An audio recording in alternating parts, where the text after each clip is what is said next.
आरोग्यम कार्यक्रम के सभी श्रोताओं को ध्वनि मित्र पांडुरंग पुराणिक का नमस्कार। और श्रोताओं, आज इस कार्यक्रम में हमारे साथ हैं IMS BHU के न्यूरो सर्जन डॉक्टर रविशंकर प्रसाद। डॉक्टर साहब, आपका स्वागत कर रहे हैं। नमस्कार। नमस्कार सभी श्रोताओं को। फोन आने शुरू हो गए हैं। डॉक्टर साहब, देखते हैं पहला फोन किसका है। जी जरूर। हेलो।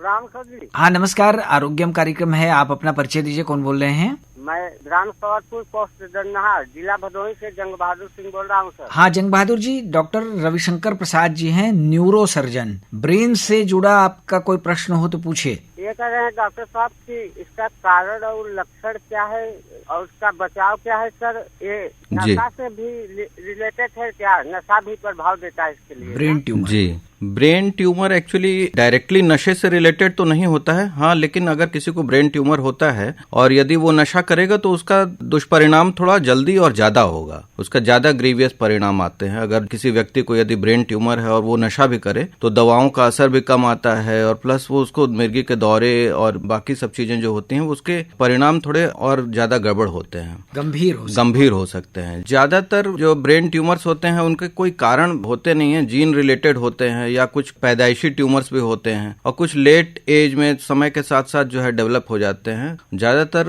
ट्यूमर्स के जो कारण होते हैं वो जीन रिलेटेड होते हैं और इसका रोकथाम के लिए अगर किसी व्यक्ति को कुछ सिम्टम्स आ रहे हैं तो शुरुआत में ही जो है उसका एक अंदाजा लग जाता है। उससे सही समय पे सही जगह पे उसको दिखवा लेने से उसका अर्ली डायग्नोसिस, मतलब कि जब बीमारी छोटे रूप में हो तभी पता चल जाता है, तो उसका निदान डॉक्टर के लिए भी और मरीज के लिए भी, दोनों के लिए आसान रहता है। डॉक्टर साहब, लक्षण इसके क्या हैं? कैसे पता चले कि ये होने की संभावना है या हो रहा है? जी, इसके कई सारे लक्षण होते हैं। एक्चुअली ट्यूमर जो है, ब्रेन काफी बड़ा पार्ट होता है, कुछ ब्रेन के हर हिस्से का अलग अलग फंक्शन होता है। तो जिस रीजन में ट्यूमर होगा उस रीजन के हिसाब से उसको सिम्टम्स आएंगे। मोटे तौर पे यदि कहा जाए तो कोई भी ब्रेन ट्यूमर होगा तो उसमें शुरुआती लक्षणों में सर में दर्द होना, नींद न आना, बेचैनी रहना, मिर्गी के दौरे पड़ना या एक तरफ की पैरालिसिस हो जाना, चेहरा टेढ़ा हो जाना, आंखों के आगे अंधेरा छा जाना, आंखों की रोशनी चले जाना, कान से सुनाई देने कम लगना, बॉडी का बैलेंस कम हो जाना, ये सब अमूमन जो है लक्षण के साथ ही कोई भी ट्यूमर शुरू होता है। और यदि वो ट्यूमर बढ़ते बढ़ते इस कदर बढ़ जाए तो आदमी एक्सट्रीम केसेस में वो बेहोश भी हो सकता है या अंततः मृत्यु तक का भी डर रहता है। इसलिए शुरुआती लक्षण जैसा हमने बताया, यदि किसी व्यक्ति को मिर्गी आ रहा हो, उसकी चेतना बीच बीच में चली जा रही हो, एक हाथ पैर सुन्न हो जा रहा हो, भले वो थोड़ी देर के लिए ही हो रहा हो या परसिस्टेंट हो रहा हो, देर तक के लिए रह रहा हो, तो ये शुरुआती लक्षण होते हैं। इनको इग्नोर नहीं करना चाहिए, उसको तुरंत जो है किसी न्यूरो के ही डॉक्टर को दिखवा के फिर उसका इलाज शुरू होता है। कहाँ बैठते हैं आप हमसे संपर्क करना चाहें तो BHU में आ सकते हैं। न्यूरो सर्जरी विभाग में मैं एसोसिएट प्रोफेसर हूँ। आप वहाँ पे सोमवार या शनिवार को हमारी OPD में आके हमसे मिल सकते हैं। ठीक है, धन्यवाद डॉक्टर साहब। धन्यवाद। हेलो।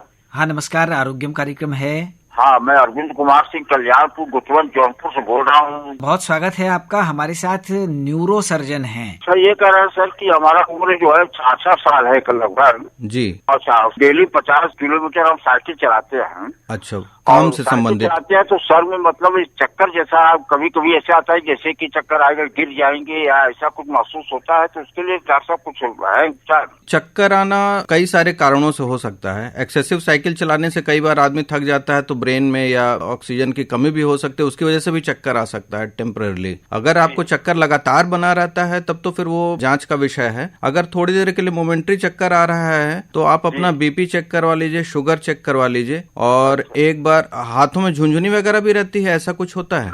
हाथों में झुंझुनी नहीं, पैर में थोड़ा सा जैसे वो घबराहट जैसे आ जाएगा कि मालूम पड़ता है कि गिर जाएंगे हम। ये संभवतः आपको ब्रेन की वजह से या नसों की वजह से नहीं हो रहा है, ये और कोई कारण हो सकता है, जैसे ब्लड प्रेशर की वजह से हो सकता है। तो एक बार आप अपना जो है ब्लड प्रेशर चेक करवा लें, शुगर भी चेक करवा लीजिए, एक रूटीन चेकअप आप अपना करवा लें। और यदि चक्कर 24 घंटे या ज्यादा बना रहता है तो एक बार कान का भी चेक करा लें। ज्यादातर चक्कर कान की वजह से आता है, कान में बैलेंस का ऑर्गन डिस्टर्ब होने की वजह से चक्कर आ सकता है। लेकिन आप चूंकि 50 किलोमीटर डेली साइकिल चलाते हैं तो उसकी वजह से कई बार ब्लड प्रेशर बढ़ सकता है और उसकी वजह से भी चक्कर आ सकता है। आप ध्यान रखिए इसका भी कि ब्लड प्रेशर चेक करा लें अपना। अच्छा जी, ठीक है, धन्यवाद। ठीक है, नमस्कार।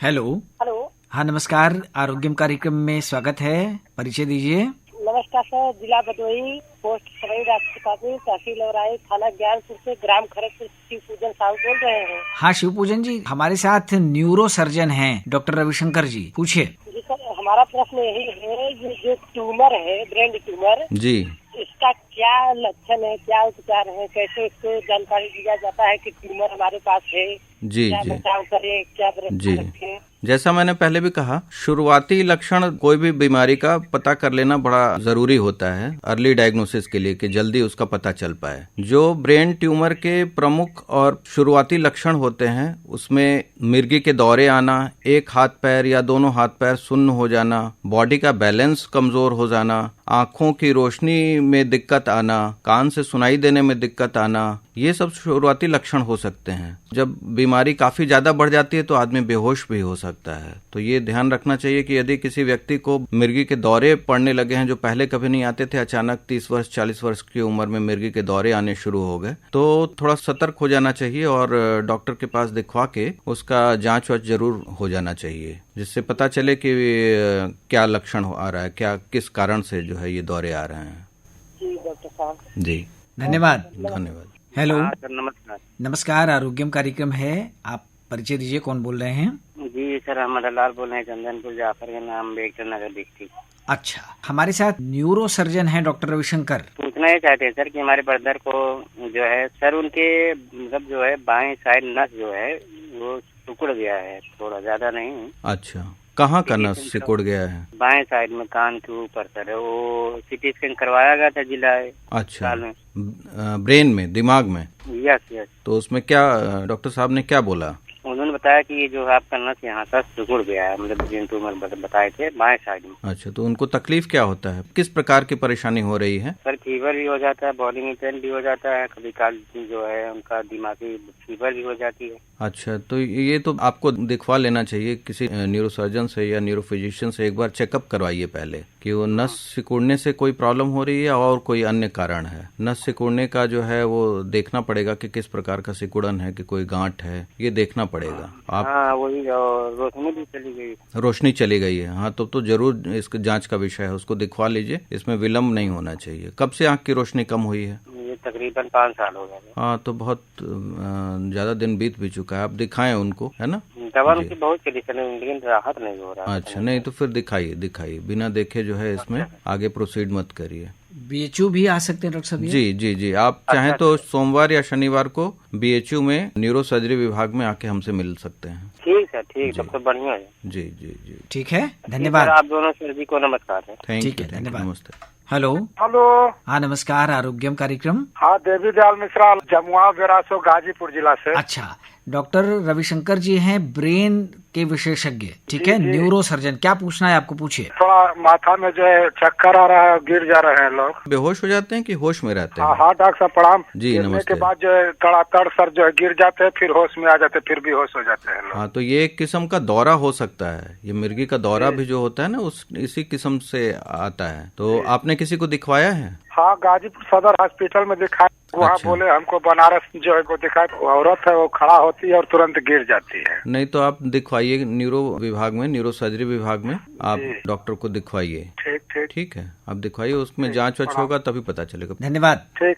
धन्यवाद। हेलो। हाँ आरोग्यम। हाँ, आरोग्यम कार्यक्रम, नमस्कार, कौन बोल रहे हैं? नमस्कार सर जी। सर हम चंदौली से श्री मोहन यादव बोल रहे हैं सर जी। हाँ यादव जी, हमारे साथ न्यूरो सर्जन है डॉक्टर रविशंकर प्रसाद, आपका प्रश्न पूछिए। ऐसा सर जी कि ट्यूमर उमर के बारे में जो है कि जैसे हमारे अंकल हैं जी, उनको जो है कि थोड़ा सर्जरी कराए, उनको थोड़ा प्रॉब्लम था। अच्छा, किस प्रकार का प्रॉब्लम था? ब्रेन का सर्जरी हुआ है? जी, ब्रेन का खोपड़ी पूरा जो है कि उसको जो है कि उसी का हुआ था। अच्छा, क्या उसमें ट्यूमर था? जी, कहाँ पे ऑपरेशन हुआ है? लखनऊ सर जी। अभी क्या समस्या आ रही है? को जो है कि रह के झटका आता है सर जी। अच्छा, दौरा तो आ सकता है ब्रेन के ट्यूमर्स में, तो दौरा बहुत ही सबसे कॉमन लक्षण दौरा ही होता है। तो ऑपरेशन से ट्यूमर निकल गया है? कब ऑपरेशन हुआ है? ये कुछ 6 आपको? महीना पहले सर जी। 6 महीना पहले हुआ है। तो दौरे अभी भी आ रहे हैं उनको? जी जी तो दवाइयाँ चल रही हैं? जी। तो देखिए, ऑपरेशन होने के बाद ज्यादातर तो दवा से ही कंट्रोल रहता है। ऑपरेशन होने के बाद भी दौरा आ सकता है, इसमें कोई शक नहीं है। वो दौरा आना एक लक्षण होता है कि ब्रेन में कोई गांठ है। उसके बाद ऑपरेशन होने के बावजूद दौरे आ सकते हैं। तो दौरे आने का तो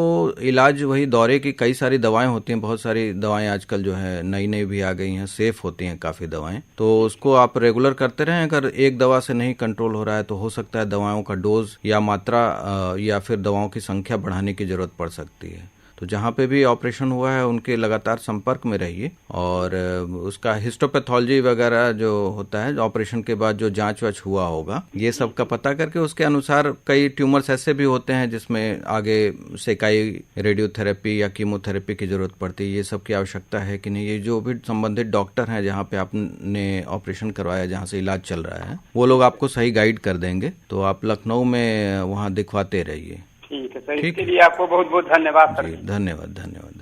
हेलो। हाँ, नमस्कार। आरोग्यम कार्यक्रम, आप कौन बोल रहे हैं? हम धर्मराज यादव बोल रहे हैं, तीन घरवा से। अच्छा, हमारे साथ न्यूरो सर्जन हैं डॉक्टर रविशंकर जी। क्या पूछना है आपको, पूछिए। हाँ डॉक्टर साहब नमस्कार। हाँ नमस्कार यादव जी, बताइए। हमारे सर में बहुत दर्द होता है सर। क्या दर्द लगातार बना रहता है या रुक रुक के होता है? अक्सर लगातार शाम को ज्यादा होता है। शाम को? अच्छा, और सुबह जब सो के उठते हैं उस समय दर्द रहता है कि कम रहता है? हाँ सर, भी रहता है। तब भी रहता है। और बीच बीच में दर्द ठीक भी हो जाता है? हाँ, दिन में दोपहर में ठीक हो जाता है। अच्छा, शाम के वक्त ज्यादा होता है। और कोई समस्या सर दर्द के अलावा? नहीं सर, और कोई समस्या नहीं। कभी बेहोश वोश तो नहीं हुए हैं? कभी मिर्गी के दौरे वगैरह ऐसा तो कुछ नहीं आया है? कभी चक्कर आ जाता है। अच्छा, लेकिन बेहोश नहीं होते हैं? बेहोश में चक्कर आ जाता है। ब्लड प्रेशर वशर सब सही रहता है आपका? हाँ, ब्लड प्रेशर 90/140 है। 90/140 है, तो ठीक है। ब्लड प्रेशर थोड़ा सा हायर साइड पे है आपका। तो आपने किसी से संपर्क किया है हेडेक के लिए, सर दर्द के लिए? नहीं सर, अभी किसी डॉक्टर से संपर्क नहीं किए। तो एक बार मेरे अंदाज से एक बार आपको दिखा लेना चाहिए। एक बार डॉक्टर से संपर्क करके, यदि आपको हेडेक रोज हो रहा है, काफी दिनों से हो रहा है, तो इसका मेरे हिसाब से कुछ जांच वाच हो जाना तो अच्छा रहता है। जी सर। जी, ठीक है। ठीक है जी सर, नमस्कार। ठीक है, अच्छा, धन्यवाद। नमस्कार। हेलो। हाँ, नमस्कार। आरोग्यम कार्यक्रम, वाराणसी पहाड़िया, अशोक विहार कॉलोनी फेज 2, श्रोता दंपति रमा अनिल कुमार गुप्ता गोंड। अनिल जी, बहुत बहुत स्वागत है आपका। हमारे साथ न्यूरो सर्जन हैं डॉक्टर रविशंकर प्रसाद। सर, ऐसा है कि मस्तिष्क, रीढ़ की हड्डी और नसों का सूनापन जी, मन में कि ये न्यूरो सर्जन के अधीन आता है। एक जिज्ञासा मन में ये है कि कैसे पता चले उन श्रोताओं को, जो लोग सुन रहे हैं हम लोगों को, कि हमको इन बीमारियों में न्यूरो सर्जन के पास जाएं। मतलब क्या लक्षण है? जैसे कि ब्रेन स्ट्रोक हो जाता है सर। हाँ। ब्रेन हेमरेज हो जाता है। कभी कभी रीढ़ की हड्डी का पानी बच्चों का, मतलब मैंने देखा है कि एक बच्चे की रीढ़ की हड्डी का पानी निकाला गया, कुछ हो गया होगा संजोग कि वो बच्चा जो है मतलब सही तरीके से अभी वो बच्चों के बराबर हो नहीं पाया। वो कभी हरकतें करता है, कुछ बोल नहीं पाता है, तो कई बार दिक्कतें भी हो जाती है रीढ़ की हड्डी के पानी निकालने। नहीं, उसकी वजह से नहीं हुआ होगा। कुछ पैदाइशी कारण होते हैं जिसकी वजह से दिमाग में पानी बढ़ जाता है, या ब्रेन का कुछ पार्ट डेवलप नहीं होता है, उसकी वजह से उसकी जांच के लिए रीढ़ का पानी निकाला गया होगा। सर, ऐसा नहीं कि मुझे लग रहा है कुछ आनुवांशिक बात है, क्योंकि होता दो भाई हैं वो। जी, बिल्कुल जेनेटिक होता है। बड़े वाले को भी एक बार पानी निकला था तो वो तो एकदम बिल्कुल सही है आजकल। और दूसरा भाई जो है वो एकदम 12-13 साल का हो गया, बाकी आज तक वो बोल नहीं पाता है, और स्कूल में भी उसका एडमिशन। हाँ, वो डेवलपमेंटल प्रॉब्लम रहा होगा। डेवलपमेंटल प्रॉब्लम होगा, ब्रेन के कुछ पार्ट्स जो है विकसित नहीं हुए होंगे, या पानी ब्रेन का बढ़ा हुआ होगा। जी, ब्रेन स्ट्रोक चाहे ऐसे, मतलब कैसे हम लोगों को पता लगे कि आप लोगों से संपर्क अचानक से, जैसे स्ट्रोक आपने नाम लिया, तो स्ट्रोक के तो बहुत ही सिंपल लक्षण होता है। अचानक से कोई व्यक्ति यदि बेहोश हो जाए या एक अंग पैरालाइज हो जाए, तो वो स्ट्रोक का सबसे पहला लक्षण होता है। स्ट्रोक भी दो तरीके का होता है। एक होता है जिसमें ब्रेन में हेमरेज हो जाता है, एक में खून की नली ब्लॉक होने से वो इन्फार्क्ट हो जाता है। तो दोनों का लाइन ऑफ मैनेजमेंट अलग अलग होता है। तो जब भी ऐसा किसी व्यक्ति को हो कि अचानक से कोई व्यक्ति भला चंगा हो और एकाएक जो है पैरालिसिस हो गई या बेहोश हो गया, तो उसको नियरेस्ट जो भी संभव हॉस्पिटल हो वहाँ पे तत्काल दिखवाना चाहिए। क्योंकि स्ट्रोक का मैनेजमेंट जितना अर्ली होता है, शुरू के 3 घंटे 4 घंटे सबसे क्रिटिकल होते हैं, सबसे क्रूशियल होते हैं। तो उस समय ही जो अर्लीस्ट ट्रीटमेंट जो मिलता है वो उसका फेट डिसाइड करता है। मतलब फ्यूचर में कितना उसको प्रॉब्लम रहेगा, कितना नहीं रहेगा, ये सब चीजें जो है उसी पे डिपेंड करता करता है कि कितना जल्दी उसकी डायग्नोसिस बनी और कितना जल्दी उसमें जो है ट्रीटमेंट शुरू हुआ है। दूसरी बात आपने कही कि ट्यूमर के लिए आपने पूछा कि ट्यूमर का पता कैसे लगाएंगे, तो ट्यूमर के लिए भी यही लक्षण होते हैं कि कोई व्यक्ति यदि किसी को दौरे आ रहे हों या उसको सिर में दर्द बना हुआ हो, स्पेशली मॉर्निंग टाइम में जो हेडेक होता है वो ब्रेन में कोई लीजन यानी कोई गांठ का संकेत होता है। जब भी अर्ली मॉर्निंग में हेडेक हो, उल्टी के साथ में हो और उल्टी के बाद हेडेक थोड़ा रिलीफ मिल जाए, तो ये श्योर संकेत होता है कि उसको ब्रेन में कुछ न कुछ कहीं गांठ है जिसकी वजह से ब्रेन का प्रेशर ज्यादा आ रहा है। तो ये सब तो एक्चुअली बिना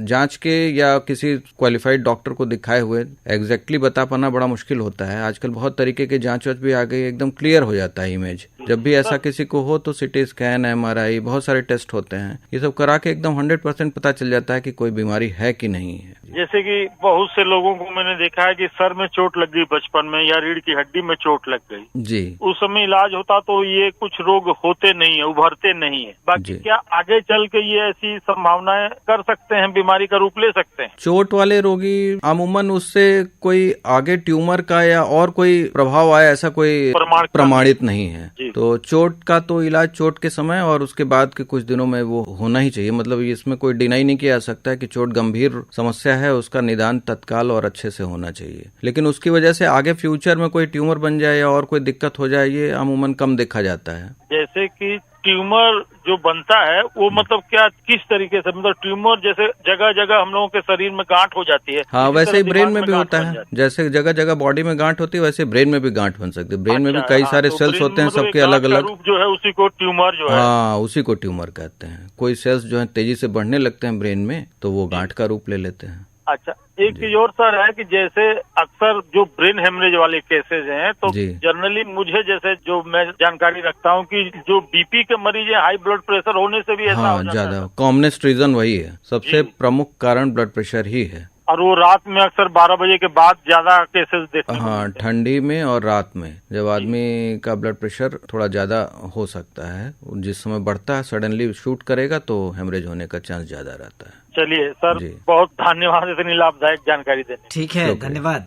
डॉक्टर रविशंकर जी, ब्रेन ट्यूमर की बात हम लोग कर रहे हैं, तो ब्रेन ट्यूमर के इलाज की बात, इलाज किस तरह से होता है और क्या इलाज से पूरी तरह आदमी स्वस्थ हो जाता है? जी, ट्यूमर एक्चुअली ब्रेन में कई तरीके का होता है। एक फोन और है। जी बिल्कुल। हेलो। हाँ, नमस्कार, आरोग्यम कार्यक्रम। हाँ नमस्कार। नाम सर हमारा अमलधारी है, नारी पचदेवरा ग्राम, गाजीपुर जिला। जी, अब अपना सवाल करिए, बताइए। जी, फैमिली की हमारे पिछले हिस्सा में हननाहट होती है मस्तिष्क में, कभी कभी रुक जाती है जी। इसका हमने बड़ा इलाज भी करवाया। कभी कभी ऐसा होता है कि हननाने लगता है, जैसे मोटर जैसा बताती है। जी तो और आप बताइए सर कोई उपाय। और कोई लक्षण हनहनाहट के अलावा और कोई दिक्कत होता है? थोड़ा खुरा बताती हैं कि फाटने लगता है जी, मौर भेजे। अच्छा, और कभी बेहोश भी हो जाती हैं? नहीं ऐसी कोई बात नहीं है सर। कभी मिर्गी के दौरे या और कोई आँख की रोशनी में कमी, ऐसा कुछ तो नहीं उनको है? हाँ, आँख की कमी में, रोशनी में दिक्कत है सर। उनका चश्मा भी लिए हैं।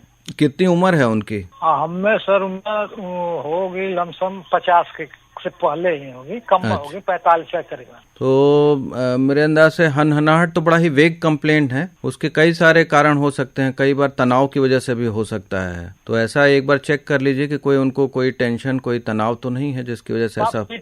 स्कैन कराए हैं हम। हाँ, तो उसमें कुछ निकला है? उसमें कुछ नहीं, रिपोर्ट में दिया नॉर्मल है। अच्छा, तो इसका मतलब है कि और कोई कारण होगा, कुछ तनाव हो सकता है या और कोई कारण होगा। ब्लड प्रेशर भी चेक करवा लीजिए सर। ऐसा या न हो सकता है कि गैस की वजह से हो। गैस का कोई ब्रेन से कोई मतलब नहीं होता है। एक बार आप फिजिशियन को, किसी घर के आसपास जो है कोई क्वालिफाइड डॉक्टर को दिखवा के एक बार उनका राय लीजिए। मऊ सदर से सर। अच्छा, तो मऊ सदर से दिखाए थे। हमारे रिश्तेदार एक हैं, वहीं रहते हैं, हड्डी रोग विशेषज्ञ। जी एक बार ब्लड प्रेशर भी चेक करवा के देखिए। ब्लड प्रेशर और शुगर, ये सब शुगर नहीं है, सब नॉर्मल है कि उनका ऑपरेशन बड़ा हुआ है ट्यूमर का। ठीक है, तो आप एक बार ऐसा करें जी, आप ऐसा करें, एक बार उनके सारे कागजात लेके आप एक बार हमसे मिलने की कोशिश करिए बनारस में, BHU में। सोमवार या शनिवार को न्यूरो सर्जरी की OPD चलती है। आप एक बार सारे कागजात लेके मरीज के साथ में एक बार हमसे मिलिए वहाँ, तो अब देख के आपको कुछ हम गाइड कर पाएंगे।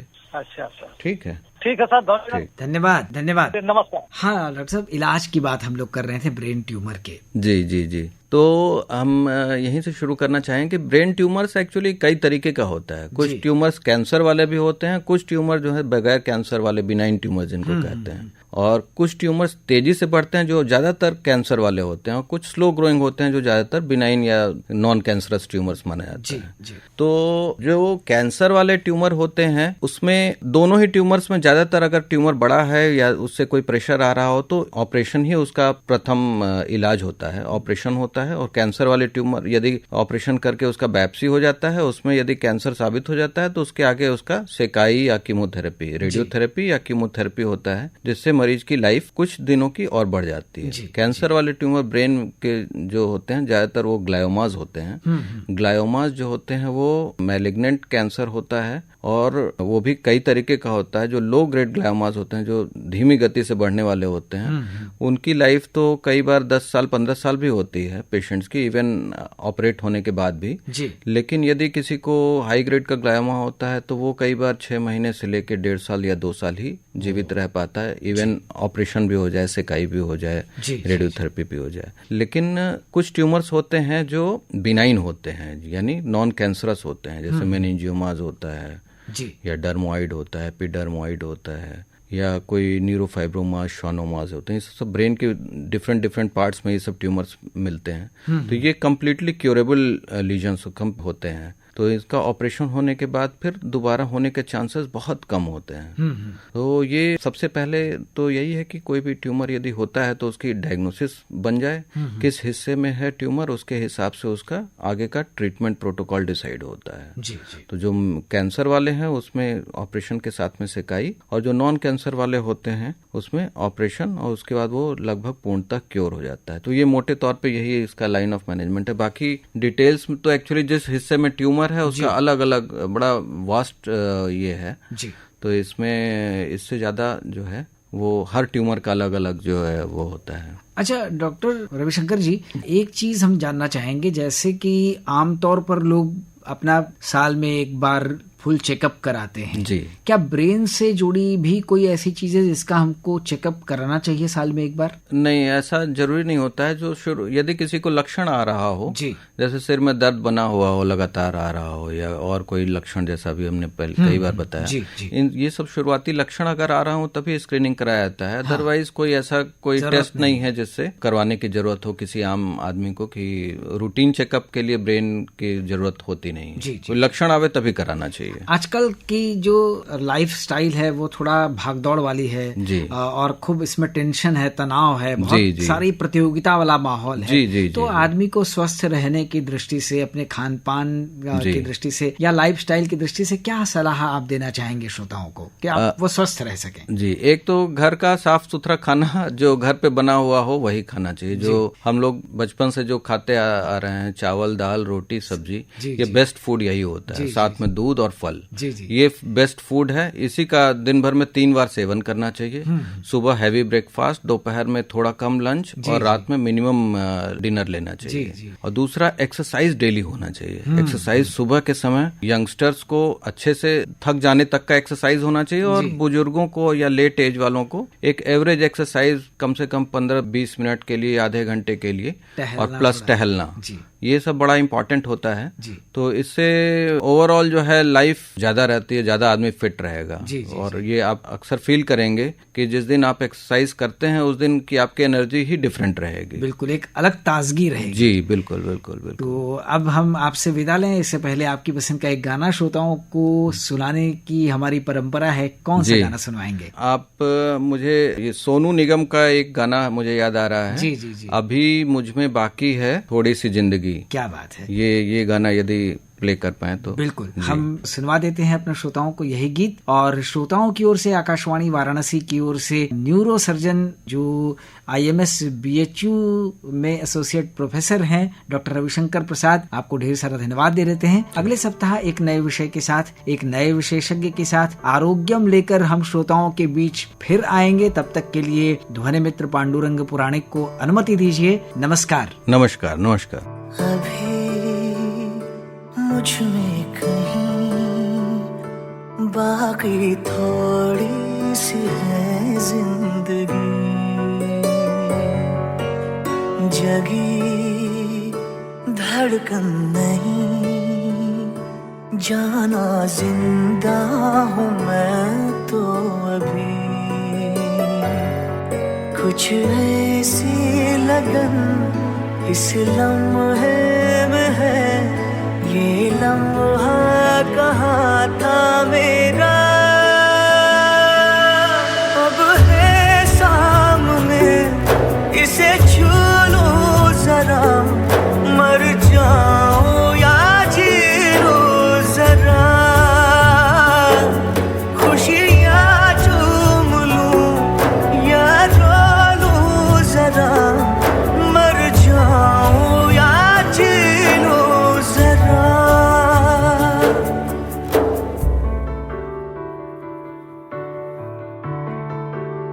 हो अभी मुझ में कहीं बाकी थोड़ी सी है जिंदगी।